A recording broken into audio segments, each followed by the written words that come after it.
we are back with more science. This is We Roguelike It ranking for Blacksea Odyssey. I'm your host, Boston PhD. Joining me as always is Dr. Moon. Hello. And Monkey DDS. Hello. We're here to talk about our final thoughts on Blacksea Odyssey, sort of wrap up our coverage, and then we're going to find out where it sits on our giant list of roguelikes. If you're watching the video version, hello, our list is over here on the right-hand side. So let's start off with our wrap-up on Blacksea Odyssey. I'm going to start with you, Monkey.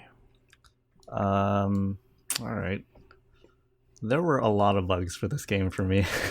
Especially on Switch, you had a rough time. Yeah. So that may color my opinion on it kind of negatively. You can say you hated it. That's Sure. fine. I didn't hate it. It was fine. I can see what they were going for. I can see, like, I can tell this was probably some of their first games, right? Like the developers. And like we said, it was a team of 3 people. So, like, I understand that there will be bugs, but coming from a QA background, like, these bugs affect me a lot.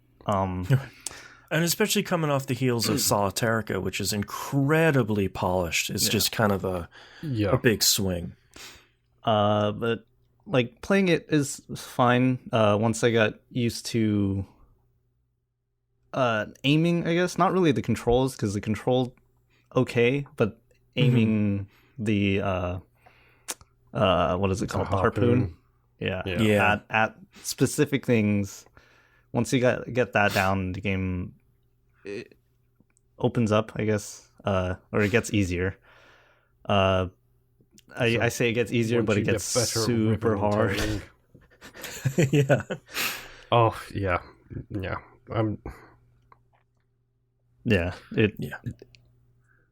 Is it worth mentioning the void? Yeah. That place is super hard. They're really fast and hit really hard, and the fact that none of us beat the game by the end of these weeks shows that fact that it's super hard. Yeah. Well, Boston not beating it is no change from normal. I'm usually 90% That's true. there. You're the one who's to blame here. It's always you're the one who's expected to beat them, not us. That's right. I'm going to blame it on the bugs. Yeah, there we go. Both in-game and... Right. That's pretty good. But yeah, like, going outside of gameplay, the art style, I wasn't really digging it. The music, especially for the beginning stages, because I played them a lot, got kind of repetitive. But it's still fun. I just don't want to play it anymore. I guess that answers my next question of, will you keep playing? And that sounds like a no. Yeah, I can't. No. I can't bring myself, or I don't think I can bring myself to play this anymore. That's right. Yeah. Tom Nook needs your help. Exactly. Yeah. Moon, how about you? What are your final thoughts on Blacksea Odyssey? I mean, overall, I actually ended up quite liking the game. It's ridiculously difficult at the end. Like, that's an across-the-board statement, I think. Like, even halfway through it starts getting really difficult if you don't have a decent build. But for me, this worked pretty well because I didn't suffer from the bugs that Monkey did. Also, that could be because I wasn't playing it on the least of all of the platforms. I'm just kidding. The Switch is fine. Right. It's fine. Let's go with that. I did have some audio bugs every now and again, but for me, this has turned into that perfect podcast game where I've got a headphone in one side, I'm listening to a podcast, and I don't really want to think about doing something. I don't want to think too much about what I'm playing. I don't want a checklist of all of the items I need to do to upgrade my Majimura or Kiryu.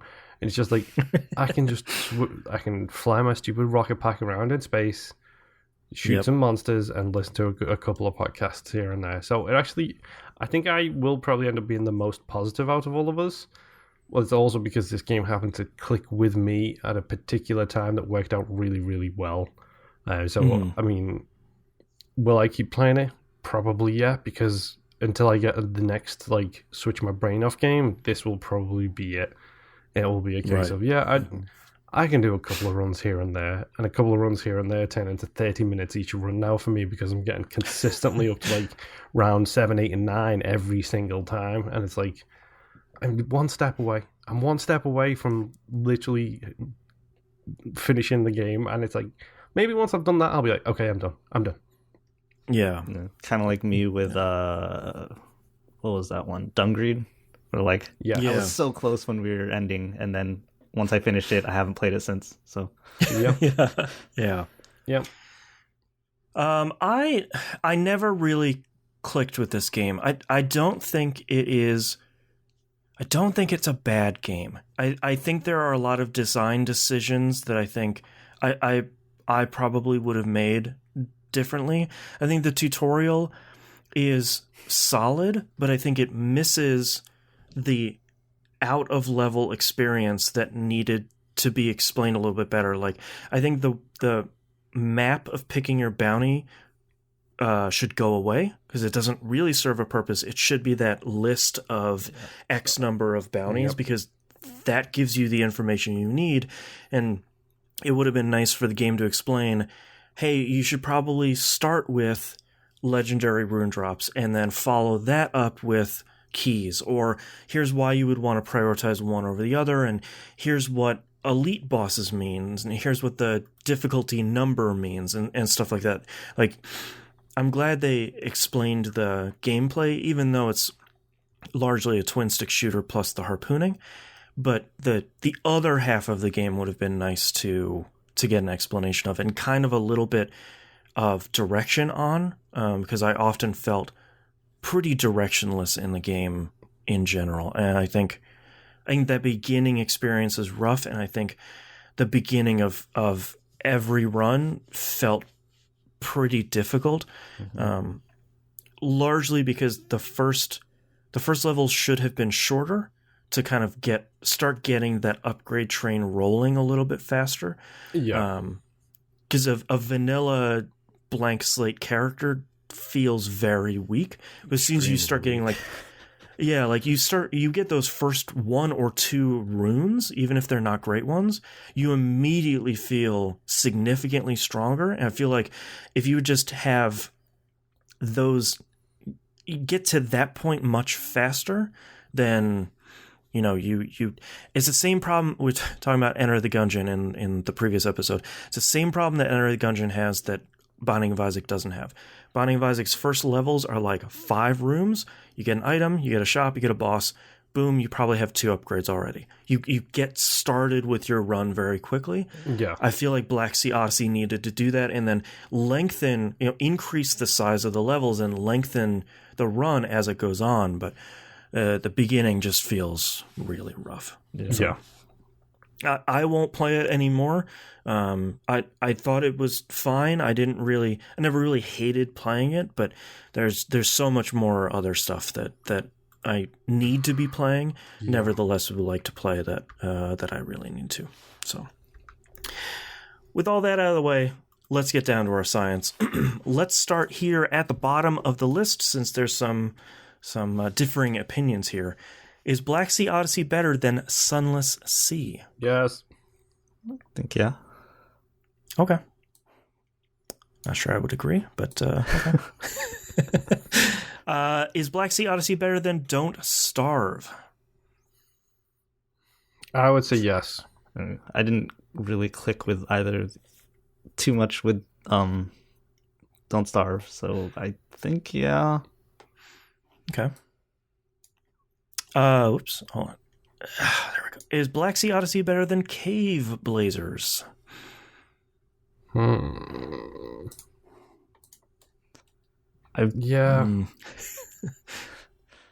I would go with yes, to be completely honest, just because.